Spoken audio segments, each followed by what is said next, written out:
Very good evening and welcome to News Watch on Hope TV. It is the 19th of July 2021. Thank you so much for tuning in for the latest updates from across the country. I'm Tony Omondi and our sign language interpreter is Boniface Murithi.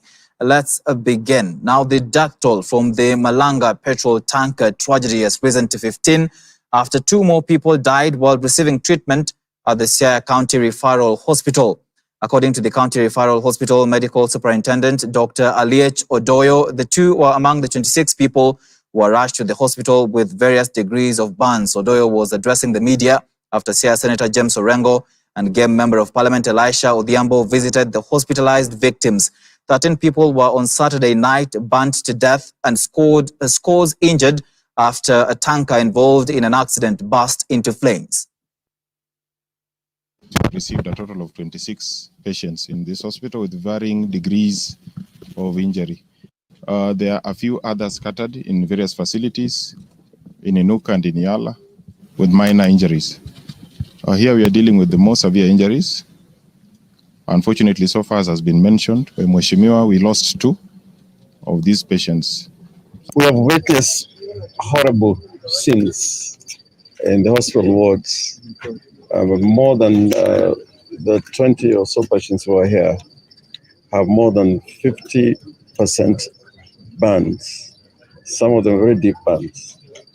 And I really wish to thank the press for bearing up with the medical staff here, because I think for the integrity of the patients, any live pictures of the status of these patients would have compromised their integrity and also may interfere with the emotions and sympathies of families. I believe, trust in God that we'll get majority of them out of the difficult moments.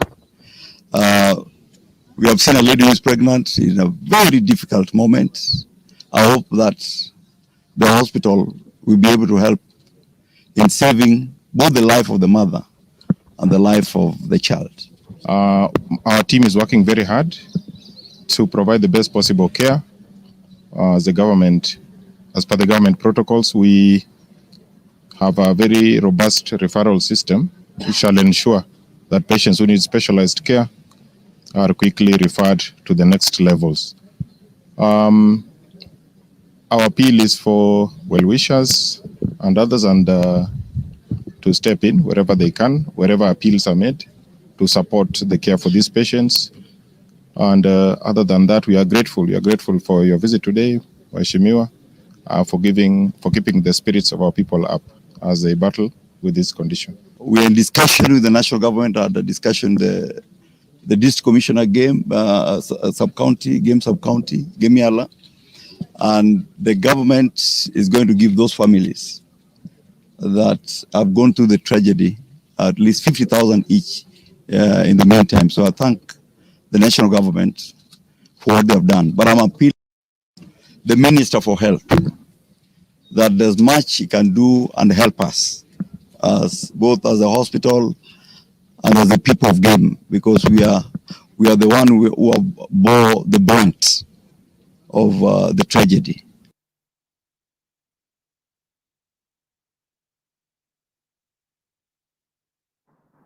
Now, the family of Caroline Aluoch, a Kenyan who died under mysterious circumstances in Saudi Arabia 2 months ago, has refuted claims by the Saudi government that the daughter committed suicide.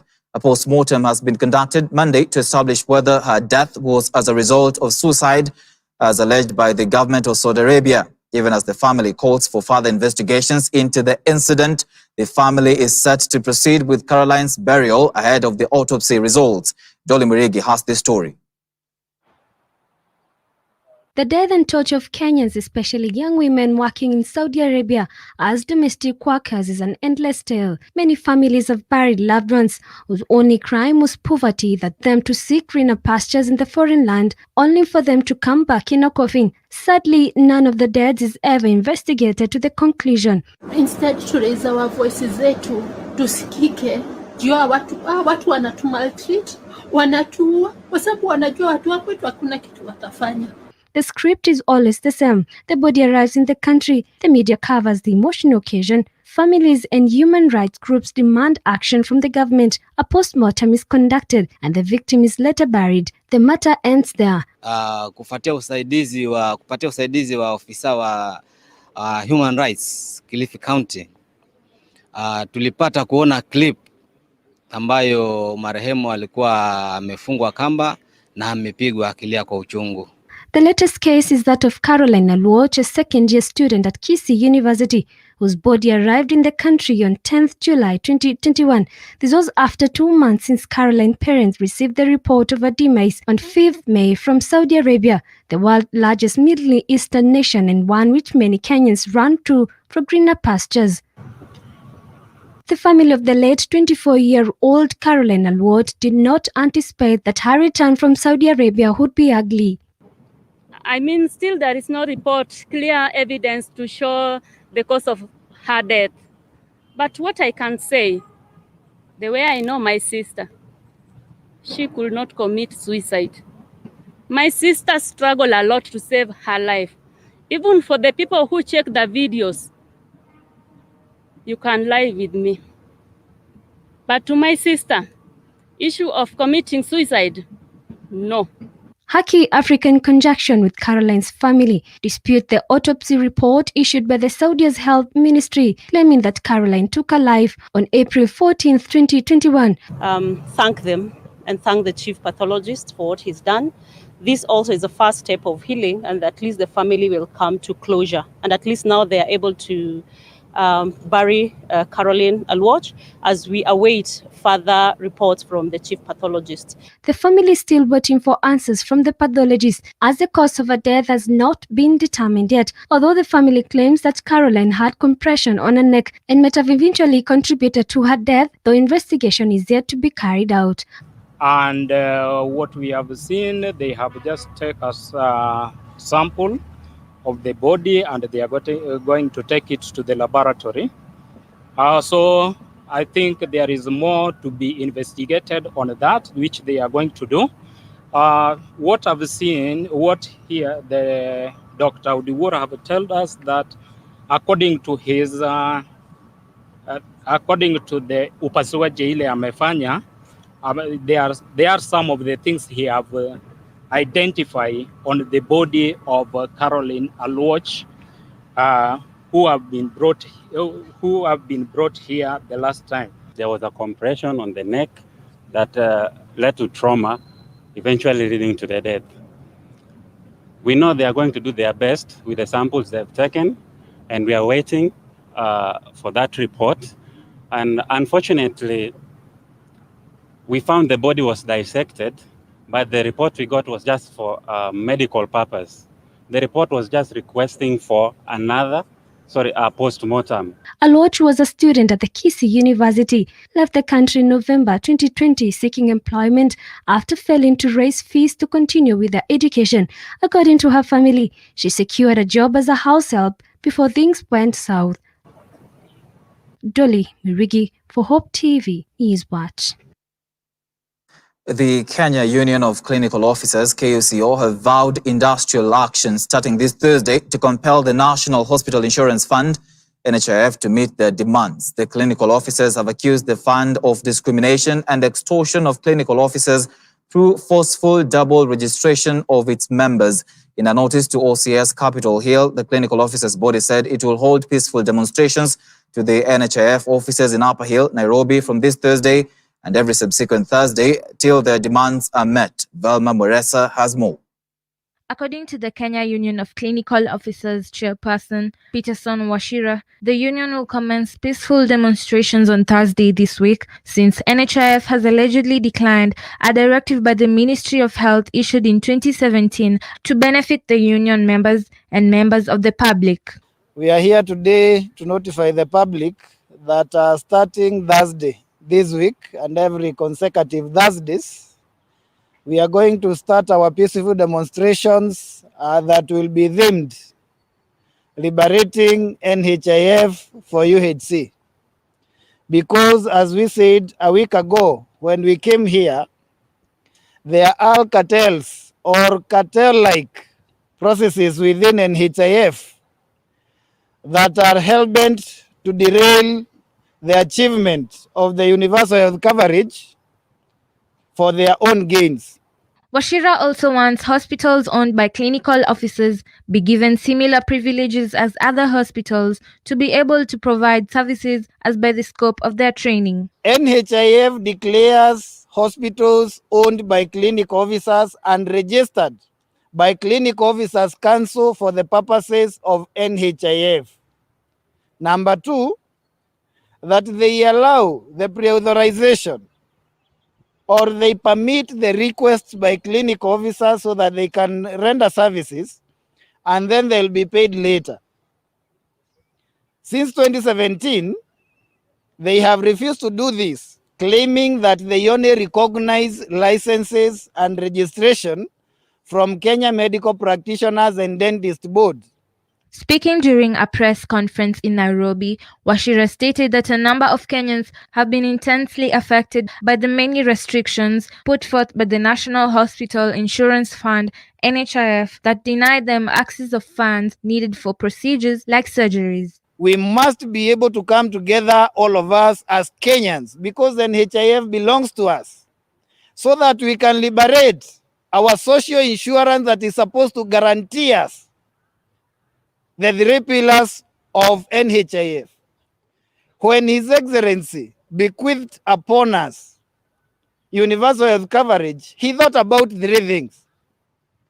NHIF was supposed to ensure 2 of them. One is affordability, and that is why by paying your 500 or whatever you pay, you are supposed to access services. The other thing is accessibility, and that is why NHIF is supposed to ensure that wherever you are, in the last village in this country, you have a hospital that has been declared so that Kenyans can be able to access these services. Velma Mweresa, Hope TV, Newswatch.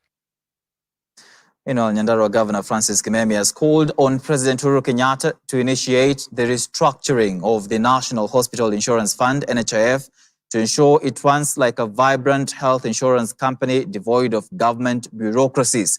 The governor said that this will ensure that the resources it gets are plowed back to the people for proper health care. He said that the restructuring will help streamline medical care remuneration and payments to check on the unethical practices by some doctors and hospitals. The governor who spoke at Gatimu in Oljororok constituency said he will rally the Council of Governors to support the amendment of the NHIF Act that will make the fund more accountable. Na ili tuweze kuendelea mbele kuona kwamba wananchi wetu hawapati shida wakati wamepata ugonjwa kidogo kidogo ama ugonjwa kubwa, unaweza kutibua kwa hali ya haraka, na harambee zitakuwa zimeenda chini. Imekuwa kila wakati ni harambee.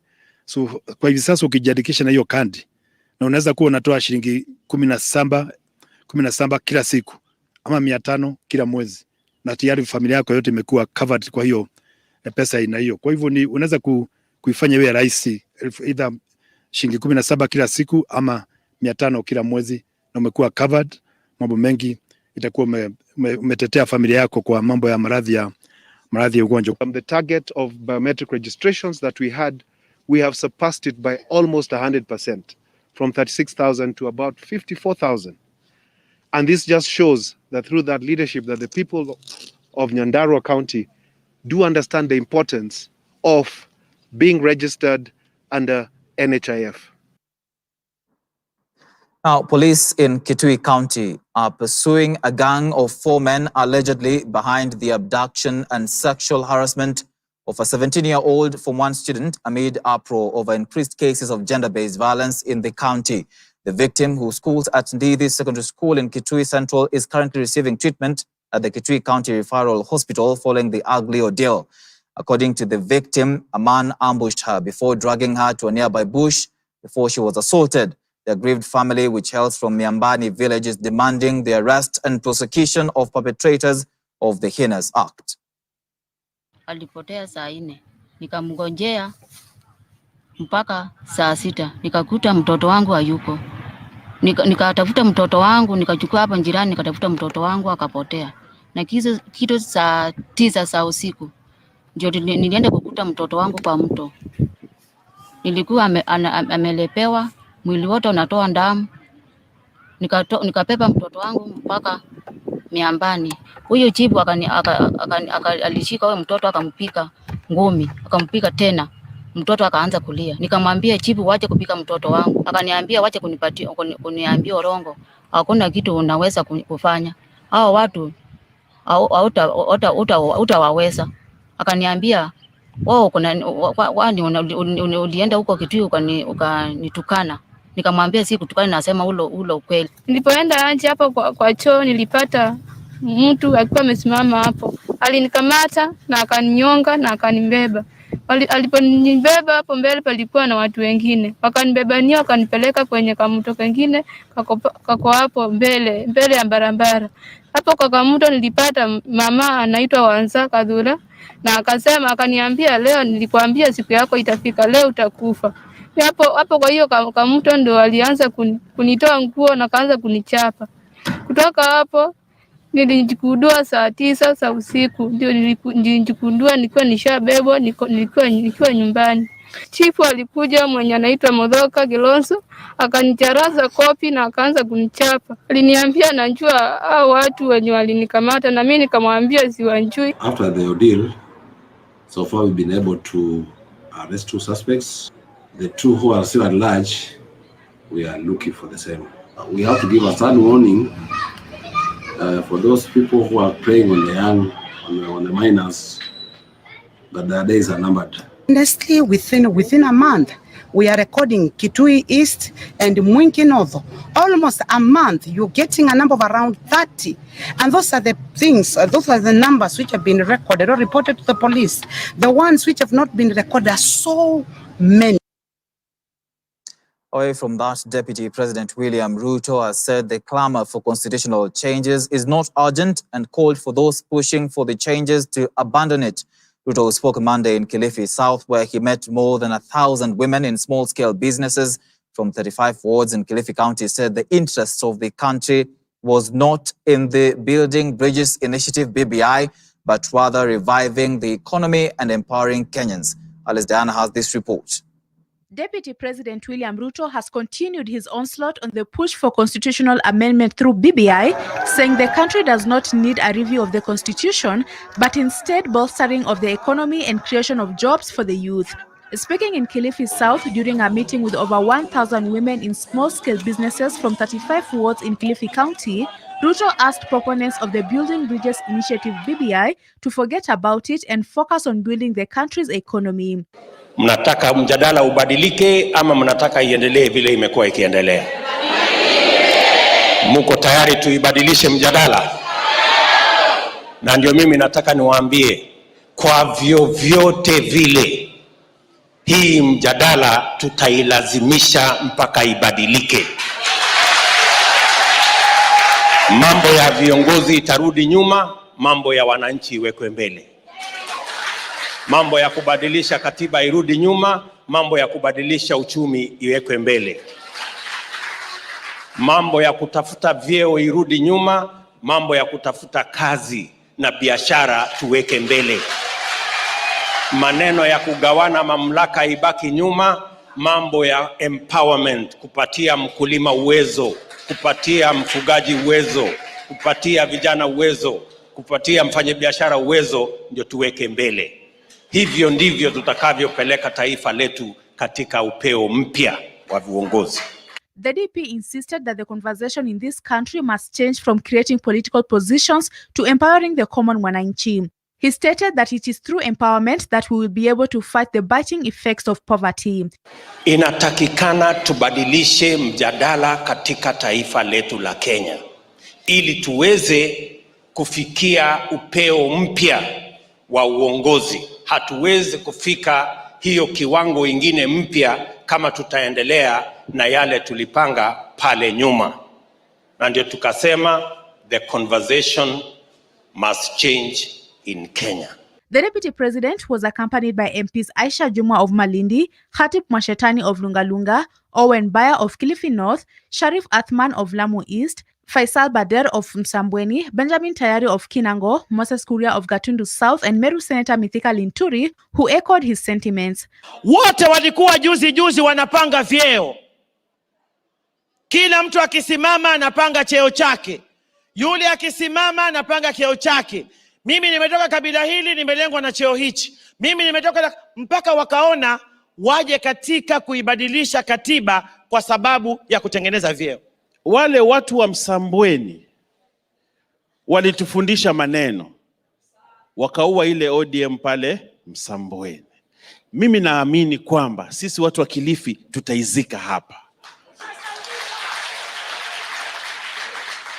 Kama vile Juja Jubilee ilifarikia kule, si ndio? Lakini Jeuzi Kiambaa ikafanya nini? Ikaizika. Wakaizika pale Kiambaa. Sasa sisi pia mtindo ni ule ule. Mimi niko kwa Hustler Nation kwa sababu ya hii idea ya kwamba hata wewe hiyo biashara yako ya njugu ama ya samaki ama ya unga, sio ndio unategemea kulisha watoto wako? Sio ndio unategemea waende shule, si ndio? Mimi naweza kuwapenda zaidi na nawapenda, lakini nikuambia kwamba leo na kesho kutwa nitalisha watoto wako, si ni uongo? Hiyo ndio mipango yetu, ndio maana Mheshimiwa Naibu wa Rais ako hapa ili kuhakikisha ama kujaribu kuangalia ni mbinu gani na namna gani ataweza kuwasaidia nyinyi. For Hope TV News Watch, I'm Alice Diana. And Kapseret Member of Parliament Oscar Sudi has blamed President Uhuru Kenyatta for the woes bedeviling the ruling Jubilee Party. Sudi, who was speaking during the burial of Dorothy Wayua Kasimo in Kalata Village, Kibwezi East, Makueni County, said the party is sinking due to its leadership. He has called on the president to address the issues emerging within the party. This comes just days after the Jubilee Party lost the Kiambaa by-election to UDA.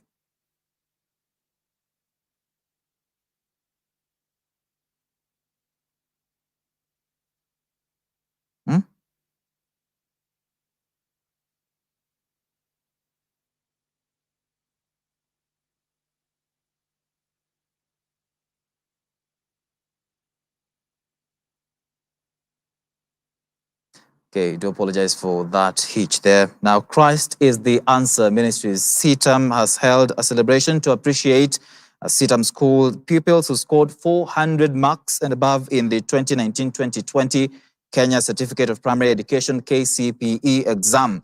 Speaking during the CITAM Schools Bishop Award class of 2019-2020, the presiding bishop, Reverend Callisto Odede, said that through God's enablement, the ministry has been able to join together with the wider society in facilitating the major transition roles that the young people are going through. 26 students were awarded in a ceremonious occasion at the CITAM Buruburu grounds.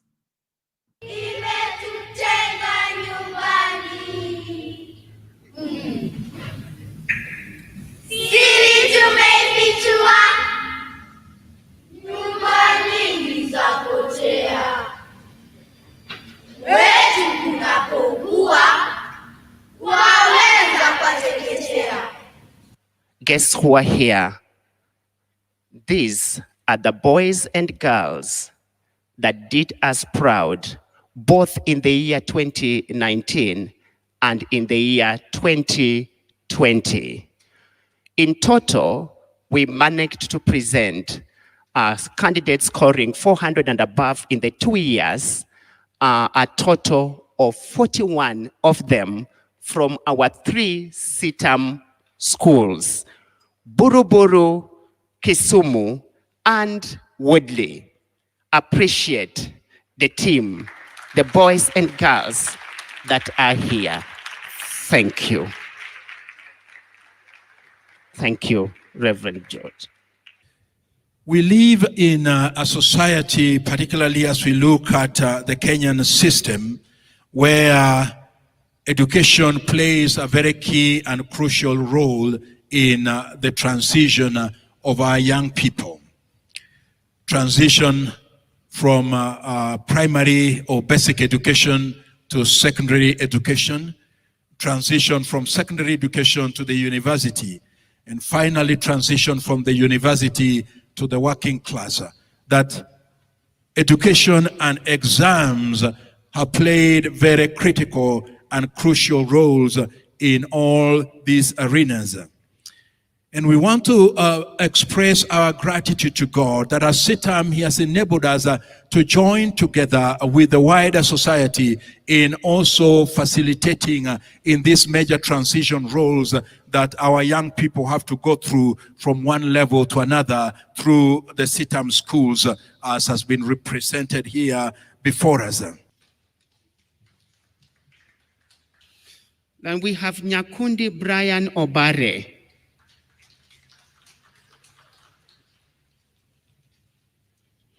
Who has done it, it is him who has granted us success, and we continue to put our trust and faith in him to take us to the next level. On that note, let's take a short break on news. Watch, to be back with more.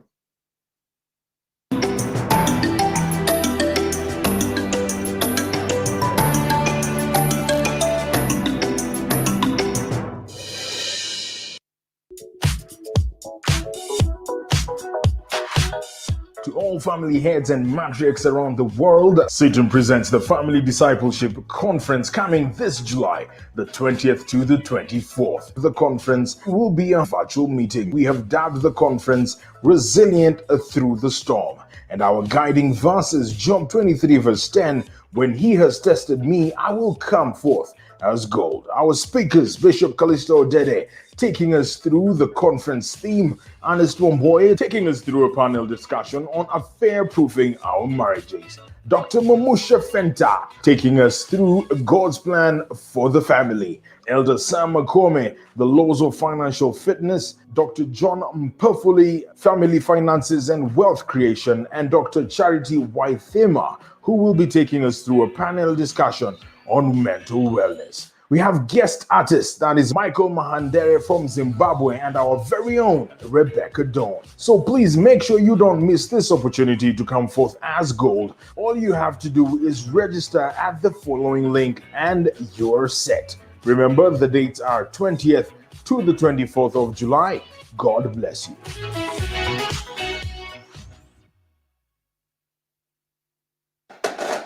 Coming soon on Hope TV.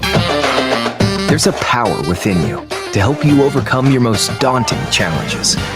Where could life take you if fear was not a factor? Are you ready to move from worry to confidence? Sometimes we say, well, I've tried everything else and I guess all that's left is prayer. And we demote prayer to the bottom of the list when it should be elevated to the top of the list. From anxiety to hope. Why be safe when you can boldly step into what's next? Each disaster reminds us that a disaster-free eternity awaits us, and it inspires our heart to long for it. Turning Point with Dr. David Jones.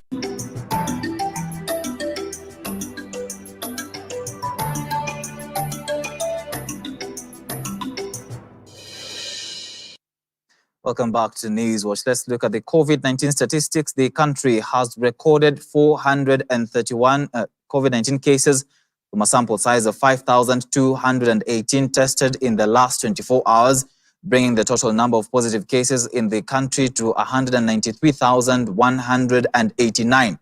The positivity rate now stands at 8.2%.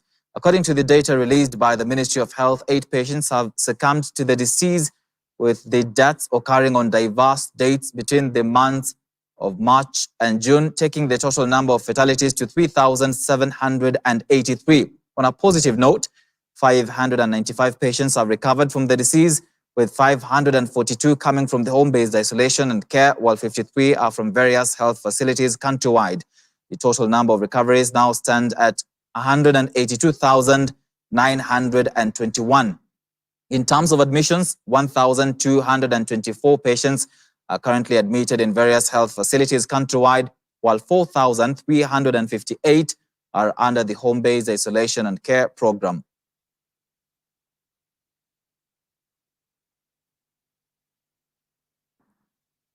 Now, the Speaker of the National Assembly, Justin Muturi, has challenged women in the country to go for elective political positions and not wait to rely on what he called constitutional donations or nominated positions in Parliament. Speaking during a bonding session with Embu County Professionals Development Association in Embu over the weekend, the Speaker highlighted the challenges of attaining the two-thirds gender rule and said women should come out and contest for all political positions as allowed by the Constitution. The female gender, please don't be content with these donations, not more than 2/3 of either gender. And then the only thing everybody thinks, and that's why for the last so many years, we have not been able to actualize that constitutional provision. Because the only way you can do that, and the women seem to be very happy about it, is if we provide that it will happen after the elections and we say we have not elected sufficient women, tutafanya kitu inaitwa top up. Why women? Why do you want this top up? Hii tumeenda mtarokotwa huko jikoni, mnaletwa nani huyu nani girlfriend ya nani wanajuana na nani. I mean, we want everybody, and the reason why we have the 47 is, I've always argued, the 47 women, if you're given a chance to do 5 years, because women have always argued that the reason why they don't participate is because they are not used. But you have been given 5 years, you competed only among fellow women. But those 5 years you are given to go and you emerge the victor. You have 5 years in Parliament. Anza kuangalia the 290 single member constituencies, so that when you have gotten you have learned the ropes in those 5 years. If you haven't in 5 years, please go home and look after your family if you have one, because you are wasting people's time. Kakamega County Governor Wycliffe Oparanya has called on residents of Kakamega to dispel rumors about the COVID-19 vaccine and go for the jab to stop the spread of the virus. Speaking in the county, the governor said most countries are almost opening up due to their successful vaccination programs. The county government has already received and distributed more than 200,000 doses. Oparanya has also called for those who are above 40 years to go for the free vaccine.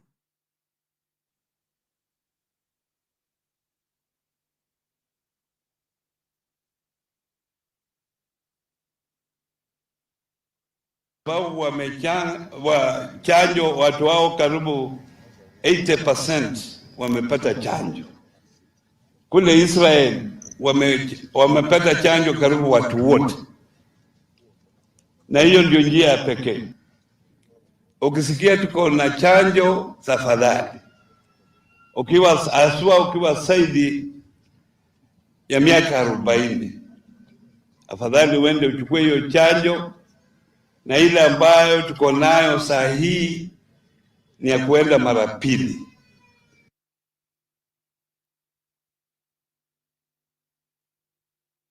Health Cabinet Secretary Mutahi Kagwe has called upon local and international investors to partner with the ministry in promoting quality mental health care. During a site visit of the Chiromo Hospital Group, the Health Cabinet Secretary stated that mental health remains a silent epidemic in the country, resulting from associated stigma, discrimination, reduced access to treatment, and psychosocial support. He termed mental health a major public health priority with significant social and economic implications. His visit to the facility comes after the signing of an MOU with Italian firm Gruppo San Donato, GSD, on advancing mental health in Kenya.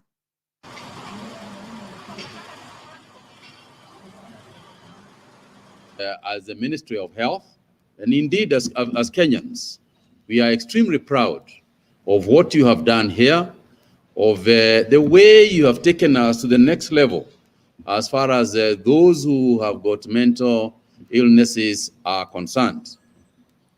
And it also represents Kenyans who want to give others dignity. Even in the midst of challenges, we must always remember that we are human beings and that each one of us deserves respect, deserves honor, and deserves to be treated in the best way possible. It is part of our constitution, it is part of our legislation, but it's not even those two things, it is also part of our humanity. And when we don't do that, we abuse Those who are mentally challenged, we are abusing ourselves as a society. The philosophy behind this structure that you have witnessed today was intended to be the antithesis of all that psychiatric hospitals were built to be, which is to be dark, which is to be without oxygen. And we decided that we will give dignity back to people who have mental health needs. The second component was the need to emphasize the importance of training and partnership. To that end, we are already training for the advanced diploma in mental health in collaboration with AMREF International University.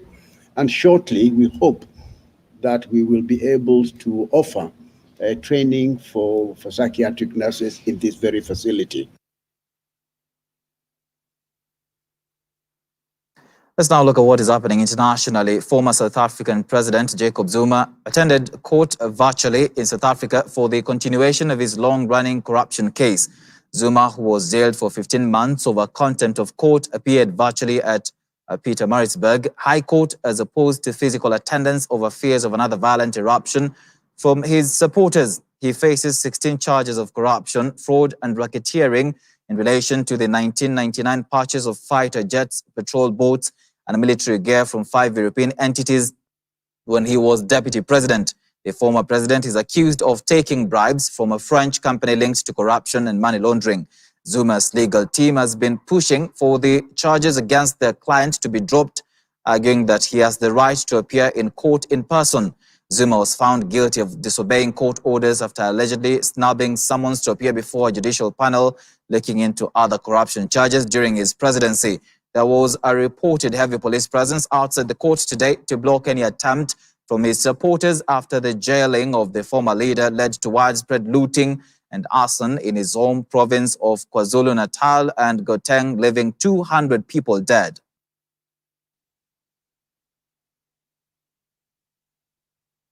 In Tanzania, the Chadema party chair, Freeman Mbowe, has criticized the government over arrests of its members for convening meetings in the country while calling for constitutional changes.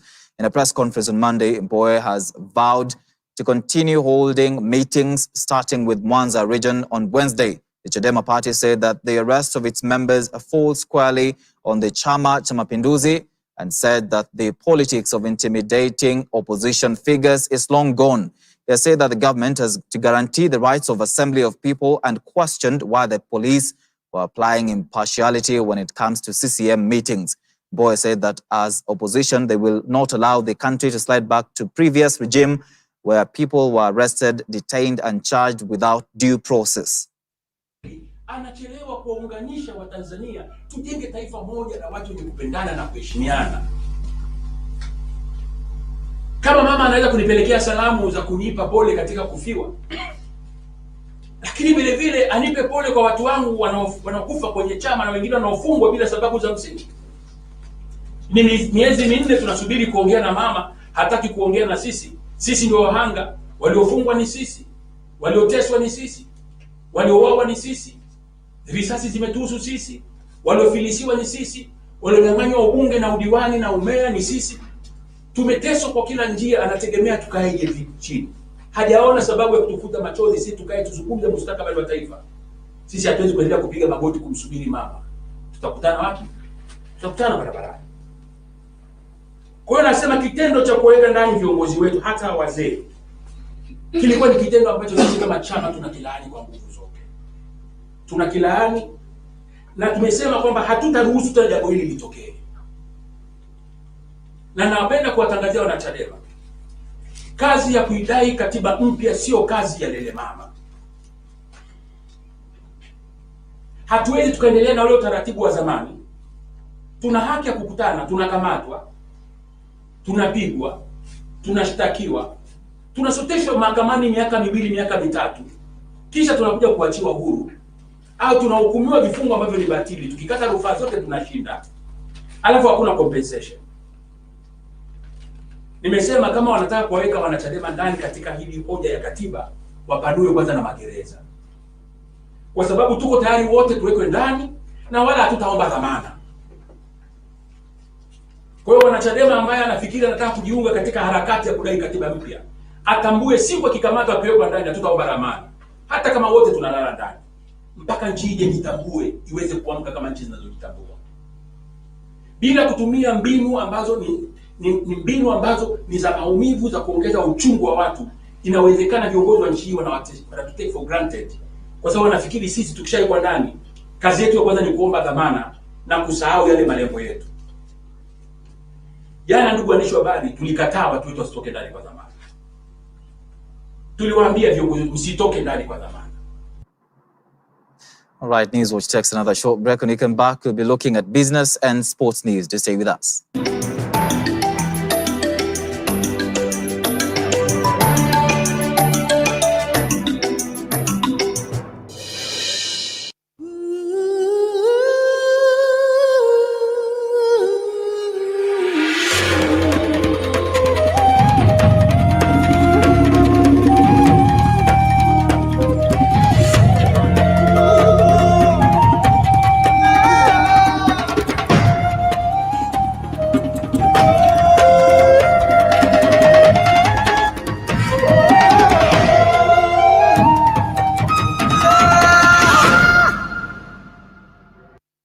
Hope TV is where you look and live, with an excellent selection of the best Christian programming consisting of local and international content, of inspirational stories, talk shows, Bible commentary, youth, health shows, children entertainment, contemporary gospel music, extended times of worship, live broadcast, news, movies, drama, Christian ministry programs, and so much more.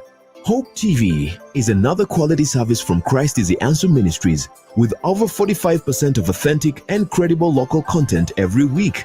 Hope TV is a sister station to Hope FM, Kenya's leading Christian radio station, with footprints across the country. Tune in to Hope TV, where you look and live.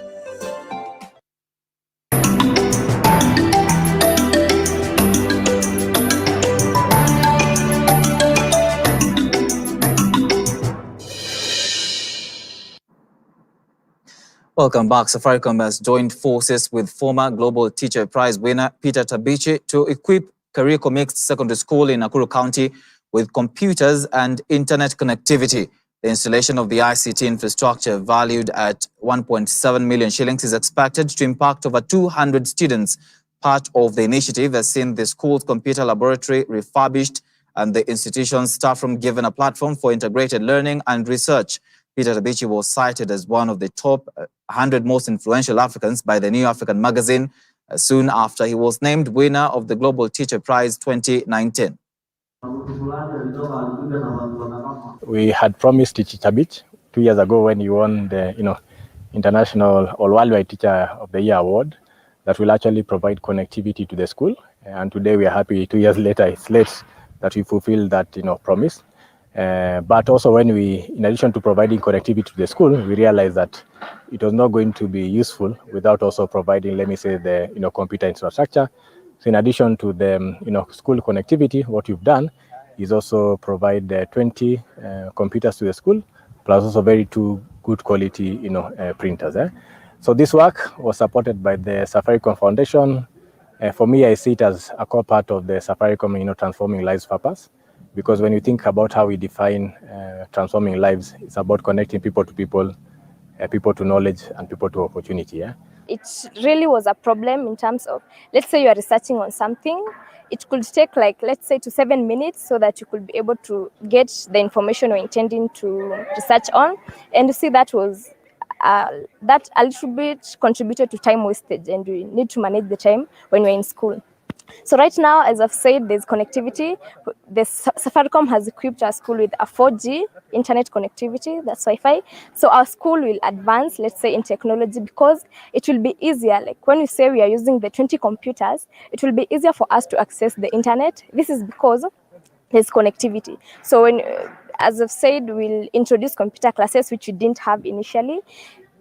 Right now, if they are introduced, it will be of great help to the students, because we'll start the foundation in terms of technology, we'll start learning as early as now so that you don't have to finish school so that you join a computer lesson after finishing Form 4. I'm proud to be a teacher in this school. I joined here in the year 2015, and that's when the school didn't have many facilities. The classrooms were crowded. We had only one desktop computer shared by all teachers, the secretary, everyone. That's what they were using. And then we didn't have other facilities such as the kitchen, dining hall, and so on and so forth. Even the internet. I remember one time going all the way to the cyber cafe in the nearby town to download the content. And after now, joining this school and working with the teachers, we like working as a team. We started achieving so much in that our students were being motivated and they were achieving so much. We mentored them to enter into competitions, both local and international, STEM competitions, so participating and coming up with innovations.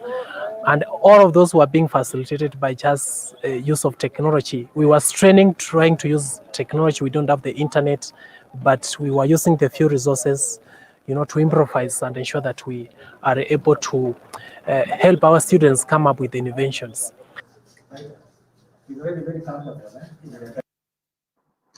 Faulu Microfinance Bank is boosting its presence in the counties by increasing support to small enterprises to play a bigger role in key sectors like agriculture, manufacturing, trade, tourism, and real estate. This will see the bank lend more than 1 billion shillings to farmers, traders, contractors, manufacturers, and property developers in Nakuru, Nyandarua, and Laikipia counties, three of the fastest growing business and economic hubs in Kenya's Rift Valley region. Speaking Monday during the opening of the bank's new branch in Nakuru town, Faulu Bank CEO Apollo Njoroge said the institution is implementing a 3 billion shilling package targeting small enterprises over the next 3 years. Nakuru is a financial hub for the region beyond Nakuru itself, which means people in our neighboring counties, when they are looking for financial solutions, they will be coming to Nakuru. From Baringo to Nyandarua, Laikipia, parts of Narok, Kericho, and all these other places. So we are also positioning ourselves in the days to come as we become a city, as we plan how our businesses will also expand. Nakuru wants to occupy that position of being a financial hub for the region. And this will come in handy because we believe that one of the sectors that we must look at is the SME sector, because we know for you to cater for the SME sector, you need to have a very deep knowledge of what they do, how their businesses operate, so that as you lend to them, you first understand who they are and the nature of their business. And because of your knowledge in that sector, we want to assure you that we want to work together, and most importantly, to ensure that our businesses also have a place where they can go when they want to move to the next level. So we welcome you, we will work with you, and where these partnerships come, we'll be very happy to link them with the bank so that moving forward, we can all benefit from the opportunities that come with the growth of our city.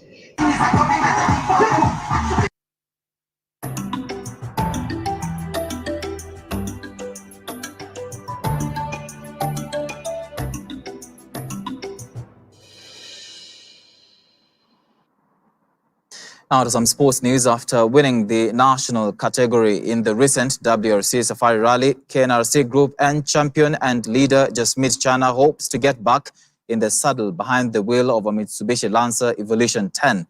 Chana is among the drivers headed for Voi in Taita Taveta County for the next round of the KCB Kenya National Rally Championship scheduled for August. The KCB Bank-sponsored driver believes it's just a matter of time before he begins to contest for top podium places on the KNRC front. Chana will be navigated by his elder brother, Ravi Chana, a KNRC celebrity in his own right. The Kenya National Rally Championship is our main focus now after the safari. We are now preparing the car, just going through it. No major problems so far. Just small things that we have to change that we are doing now to keep it ready for the Voi Rally. The approach is going to be like always we have done in the Kenya National. We will push from the word go. to maintain our lead in the Group N Championship. Besides the Group N Championship, we're trying to get a podium in the Kenya National Rally Championship. I have won most of the categories in the Rallying Championship. The only one remaining now is the Kenya National Rally Championship, which hopefully with KCB on board with us since Safari WRC, I can achieve that backing that I've got now, which is a strong backing, Jaguar Petroleum. Hopefully, God willing, it will come now. Voi has always had amazing roads, flat out roads. We've been driving there for the last 3 to 4 years. They have amazing roads. They're a mix of everything, rough, smooth, straights. It's very technical in some places, but overall they have very good roads.